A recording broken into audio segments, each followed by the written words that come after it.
ఇక్కడ వచ్చి మేము గోల్డ్ మా హస్బెండ్ చేతికి ఇచ్చున్నాము లోపల పెట్టమని చెప్పేసి.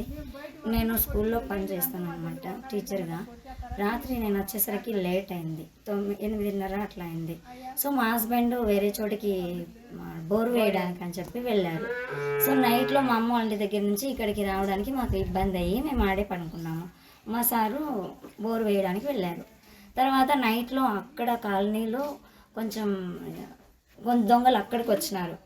మోహన అనే అతను చూశాడు. సో అక్కడ చూసినప్పుడు 5 మంది ఉన్నారంట. సో అబ్బాయి వాళ్ళ అన్నకి అదే లైన్లోనే ఉన్నారు, వాళ్ళ అన్న వాళ్ళు కూడా.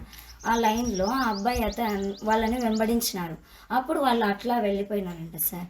అంతకు ముందే నేనేం చేసినానంటే అక్కడ పడ్డారని చెప్పి భయంతో నాకేమి మా హస్బెండ్ రాలేదు కదా ఇంకా అని చెప్పి నేను మా హస్బెండ్కి ఫోన్ చేశాను అనమాట. గోల్డ్ ఎంత మాత్రం ఉందమ్మా?